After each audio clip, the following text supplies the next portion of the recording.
between Lonzo and LeBron. Who doesn't love an NBA conspiracy theory? Gossip. Dale, papi.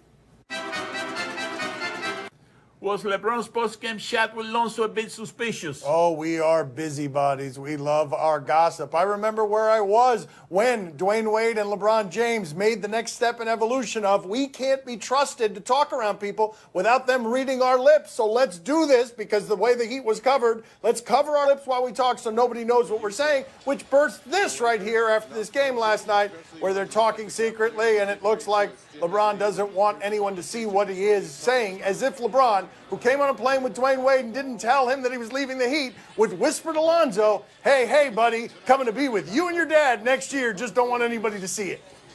He basically just told him to tune out the white noise. As far as some of the audio that was picked up, somebody on Reddit, I guess, figured that out, and it was on NBC Sports. He might have just told him, hey, man, tell your dad to chill. I'm going to trade you next season. Ultimately, though, Dan, this is suspicious. Of course it's suspicious, because everything LeBron does is suspicious. And then he tries to tell us that it's not suspicious. You guys just read into things too much. No, LeBron, you don't leave crumbs. You leave the loaf of bread. Yes. So we know what you're up to. Well, but here's the other thing, though. We can't be trusted with the loaf of bread, which is why he knows he has to cover it. We can't be trusted with the crumbs or the loaf of bread, because if he hadn't covered his mouth, we would have been reading those lips. Oh, yeah, for sure. You know what LeBron said? What's that, buddy? I can't take this city. You know, I hate it. Please, take me with you when I leave. Save a seat for me, your plane. Take me with you when I leave. Please. Please.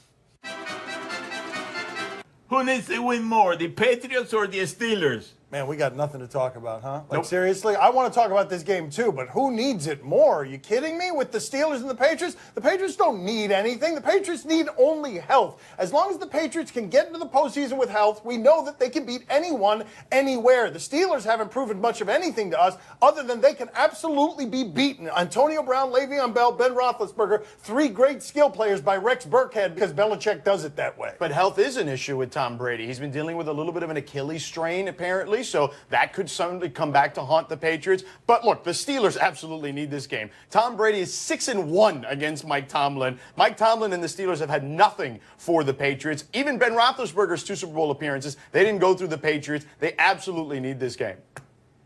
Oh, by the way, you know, the Patriots, they haven't won a playoff game on the road since 2006. Oh, well, there you go. They haven't won on the road. Why is it? Oh, that's right, because they don't play on the road ever in the playoffs because they're always winning. Yes. They're always almost undefeated, so they get that bye. They're not going to lose that one on the road. ESPN, Papi, and Info. Still is a fraud, Brady. All right, there you go. Bang. Does Antonio Brown need 2,000 receiving yards to win the MVP? Is there any circumstance under which it'll ever be given to a wide receiver? We have this bias in college with the Heisman Trophy. We do it with skilled guys. There's a guy at Central Florida. He's undefeated. He's a great defensive player. He's got one hand. He got no votes for the Heisman Trophy, even though he's one of the best players in football. In this particular case, what you're looking at is a wide receiver who is unprecedented. No one his size has ever done what he's doing in that league. He's a total conundrum. He's unprecedented, but not unprecedented enough to win this award. Dan, I think he absolutely has a chance if he gets to that 2,000-yard benchmark because it would be unprecedented. No receiver's ever done anything like that. Jerry Rice finished second in the MVP once. That was the closest vote we've ever had for a wide receiver. If he wins the Triple Crown, catches, touchdowns, and receiving yards, he leads all those and gets 2,000 yards, he's a shoo-in to win this thing. Except for Tom Brady, who won't allow it to be a shoo-in. We're going to have to give it to him. Well, you know, I mean, there is some bad blood between Big Ben and Antonio Brown. You remember that game that he was open a couple of times and Big Ben didn't go? Yes, they argue with each other. And that's right. And therefore, I think that Big Ben is going to sabotage his MVP. Oh, wait, that's right. That's not where I had that going. That's big baby. That's right. So as vengeance for earlier this season, he is going to sabotage all their playoff hopes by not throwing it to Antonio Brown and thereby getting engulfed by sackers because he's not throwing it to Antonio Brown. Hell with you, Antonio Brown. Yeah, that'll show him. Exactly. No. How should Broncos fans feel about their win last night? I mean, honestly, let's think about this. The Broncos played a football game that none of you wanted to watch. They didn't want to play in. The other guys, the Colts, didn't want to play in. Pagano doesn't want to be in that job anymore. How should they feel? Really frustrated that they had a champion, that they have a defensive line that could have won for years, it seemed like, and already they've been sabotaged by quarterback play in a way that if they keep winning, they won't be able to get the quarterback that they need in order to fix this mess. See, Dan, but I think that this thing is salvageable because we've seen how good that defense is. They're, I think, 1 or 2 in least amount of yardage that's been given up this season. They've also had the shortest field to have to defend all season. It goes to show you that defense is still really good, still top notch. All they need is a capable quarterback, you know, like Poppy's guy, Peyton Manning. They won the Super Bowl with subpar quarterback play. They merely needed to be subpar. You know, I was going to watch that game last night, but I decided to put an ice pick in my eyeball. Okay, he decided to do that instead because it was more fun, more entertaining, less painful. Yep. Yeah, my mom was horrified, but she understood when she saw the game that was on the television. Coming up next on Highly Questionable. With 8 points and 1 rebound, and here he is. Yeah, there it is. They gave him a free one, and that's what he did with it. Let's go. One more shot. Let's redeem ourselves. All right, here we go again here. Half Cuban Brooke Lopez. Let's go. Half Cuban Brooke Lopez. My son's TV show is brought to you by Heineken. Open your world. Enjoy responsibly. On ESPN. Embiid and Simmons are the pieces. Jeff Van Gundy, all access with a man whose job it is to make the process work. Time to play the game that regrets a decision he made roughly 49 years and 9 months ago. Do you question? You give us the topic and events, and we question My them. birthday's tomorrow. How is that 9 months? That's not 9 months. It's 49. What? Do you question if Brook Lopez has had worse nights? Okay, every year about the trade deadline, I have this running joke with the Miami Heat franchise where I reach out to them and I ask, hey, did they offer you Brook Lopez again? And then they say, yeah, we got offered Brook Lopez again. Because Brook Lopez isn't very good and he doesn't rebound, but he's available if you want a wandering stiff mountain in the middle of your basketball plan. Here he was last night with 8 points and 1 rebound. And here he is. Yeah, there it is. They gave him a free one, and that's what he did with it. Let's go. One more shot. Let's redeem ourselves. All right, here we go again here. Half Cuban Brooke Lopez. Let's go. Half Cuban Brooke Lopez. Oh, that was worse. Oh, maybe some tendonitis. Yeah. He's got a black eye, it looks like. Maybe that affected him. Do we have any footage of him playing defense? Do we have any footage of Brooke Lopez playing defense? This might be worse. There it What? is. Now you understand why Brooke Lopez. Whoa. Yeah. No poster And for now me. you understand my annual joke with the Miami Heat franchise. Yeah, I'm going to get in. Now I'm going to get out of the freight train's way. Yep, not happening. Yeah. Let me see before the dunk, though. Can I see before the dunk just Brooke Lopez's general malaise? Can we check in with his general malaise? Yeah. There it is. Okay. Push someone to the yeah, I ground. don't want that. Yeah, Okay. no. Here, dunk on me? No, thank you. I'm going to be in another city next year. Yeah. It didn't get much better for him on offense either. Wait a minute. There's more? Oh, for the love of God, we're torching Brooke Lopez. Alley-oop. Oh, come on, There man. it You're is. 7 feet tall, Come for God's on, sake. Brooke. Brooke. Good Lord. Grande por gusto. Come on. Translate that for the audience, Donato. Big for nothing. Big for nothing. Grande por gusto. Do you question this form? Okay, we go out to halftime. Everyone enjoys these, right? If I told you right now I was going to put together a show of just, we're going to watch halftime shots all show and mascots, people would watch that, wouldn't they? I think they would watch that. Let's check in Atlanta, halftime last night. It's a contest. It looks like. $10,000. Ooh. Yeah, what do you mean? Oh, ooh. what? You What made do it. you mean? Ooh, take it Doesn't back. matter. You Yep, I take did. it back. I take right it all now. back. Took it all back. Yes, everybody in his bosom. Yes. Yes, that to glory be the victor. Bottle service tonight, baby. Yeah. Woo! Yeah, look at that. He expected to do that. Give He's me a little not even shimmy. surprised. Do He I did. question that form? Hey, as long as it goes in, who cares? He could try that 10 million more times, and with that form, he will not make it once. I think that he was disqualified. Eh? He went over the line. Eh? Oh, did he? Let's see. Let's check this here. Let's check He this. got to stay behind the line. He What are went you, over the Fred line. Hoiberg? Let me see here. Did he go over the line? No, he stayed behind, Bobby. My father's a golf narc, and he's wrong. Yeah, it's good. Wrong. Perfectly legal and in your face again. No doubt. Do you question if this is his fault? All right, soccer is being played in Iceland. Were you guys aware that Iceland was a soccer-playing country? I imagine ice there. I imagine that difficult to play soccer in. What do we have here?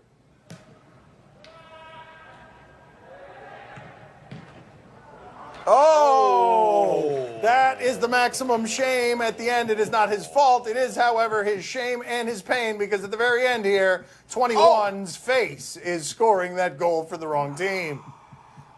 Which makes me remember another soccer video I bet the producers have on call of somebody else getting hit in the face with a soccer ball. Ah, I knew they'd have it. See, I knew they'd have it. Watch this, Sedano. Watch, watch. Oh! Oh, no. You have no idea what a glorious power that is to have in my hands to want to see a video, and poof, a kid is hit in the face with a funny sound. As a parent, I can say I've done this before, actually, shamelessly. I can say that. Disney gave us that power. Yeah. Yeah, but you realize that the ball didn't go in right, so he did a hell of a job. That's right. Bounced up, never went into the net. I've never realized that. It's going to be a super goal in the future. I never realized that before. Let me see it again, just because I want to say it. Was that a save? Yeah, that was a save. That kid made a save. I mean, he's scarred for the rest of his life by his father, but that's a save. That's a save. It's a save. Yeah. Did his job. Highly questionable. This broadcast from the Clevelander. My son's TV show is brought to you by Lumber Liquidators. Hardwood floors for less. Time for one of my spellbinding interview medleys. They are not spellbinding. They're just a bunch of clips cut together from previous guests, funny things that we've done because we couldn't get a guest today. I still think they're spellbinding.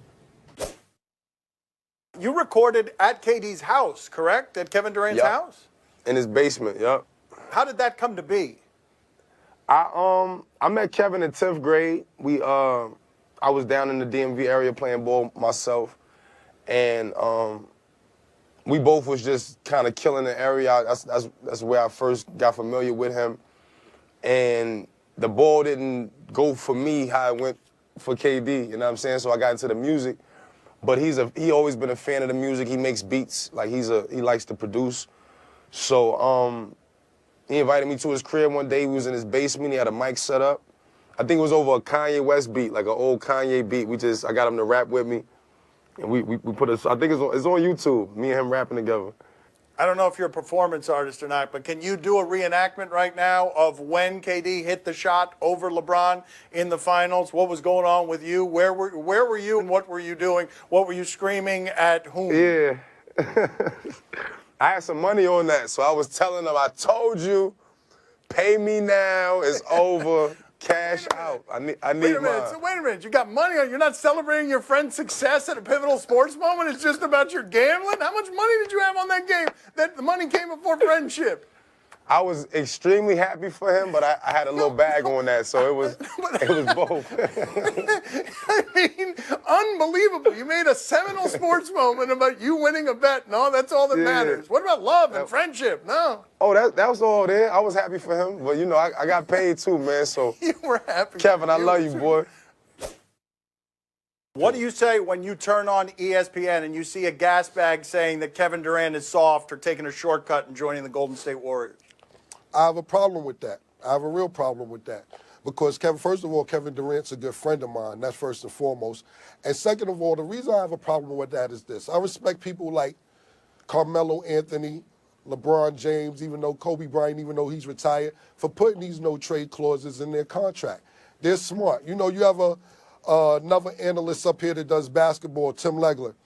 I was watching him one night, and you know, he said he was on a boat. I'm not sure, don't quote me, but it's Golden State Warriors on their ticket holders boat ride. And during the boat ride, he found out he got traded. These players are controlling their own destiny as to other players when they'll wake up in the morning, sleep in Miami, and by the afternoon they have to be in Milwaukee. So Kevin Durant is controlling his own destiny. Some people have a problem with that because they're saying it's not a competitive that he went to Golden State. But if that's what's going to make him happy and make his family happy and he still get paid and his endorsements are still the same, I have no problem with that. Time to play the game that is not perplexed by the things you find perplexing. See? Oh, no. Wow, that's some trash talk. You tell us what's on television tonight. We'll tell you if we're intrigued. On Fox Sports Ohio, Cavs and Wizards. Yeah, sure. Fun offensive basketball. Scottie Pippen was on First Take. He was asked, Michael Jordan or LeBron James, who you got? I think he said LeBron before. Did he change his mind, or is he reiterating it here? Let's hear. How close is LeBron to catching Jordan? The numbers don't lie. He's right there. He probably will never catch him in terms of MVP. Okay. But in terms of statistics, LeBron is right there. And when you look across the board, not just scoring, check his assists, check his rebounds, he's probably ahead of Jordan. Oh, my God!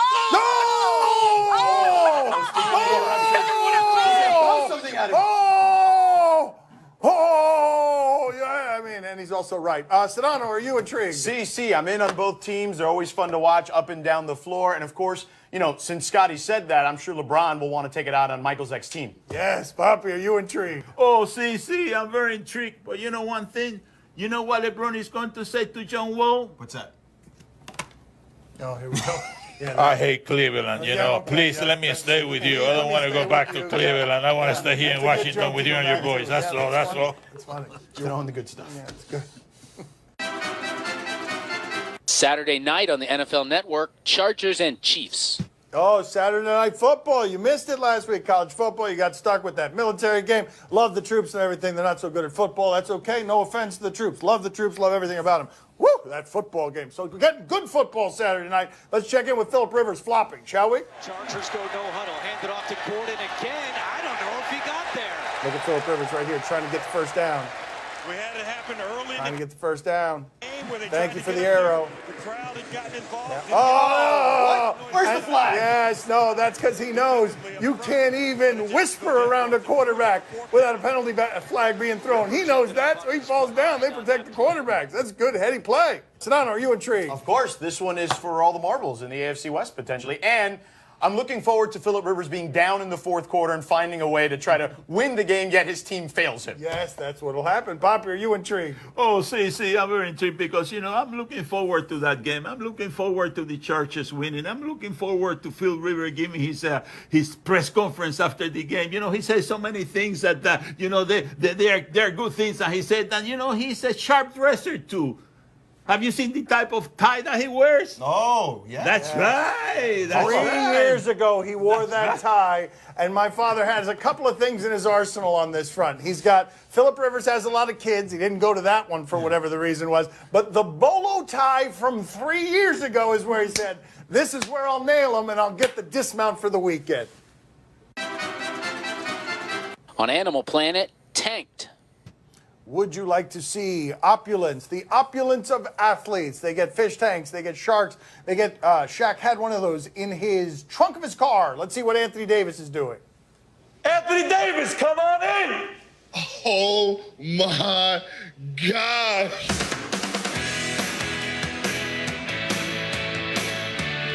Oh, my gosh.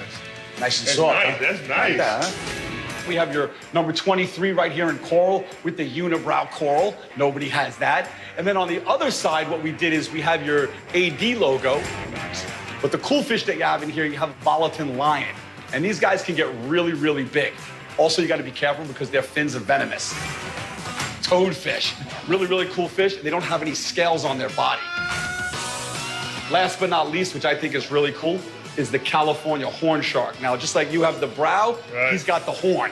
And that's his signature. You can see on the back, he has 2 horns. So I told them they could use this entire room for a tank. And they literally used the entire room for this tank. This is amazing. That wasn't literally the entire room. And I think the fish are looking at him the same way that he's looking at them. It's like, wow, that's amazing. Look how giant you are. And that eyebrow that you have, that funny eyebrow, all the others don't do that. The other ones that are out there. Sedano, are you intrigued? No, I'm not intrigued at all. Fish are boring. They don't really do anything. Who cares about fish? Good point by him on all fronts. They're delicious, though. Poppy, are you intrigued? Oh, see, I'm very intrigued. But I tell you one thing, it's going to be a real pain in the to move that fish tank when he sells his house, and has to move to another city. That's a big tank. That's right, buddy. I hope somebody else who moves in as a realtor and they're like, look, you need a place. If you only have one eyebrow, we got a great fish tank just for you. And their favorite number is 23. I hope you're.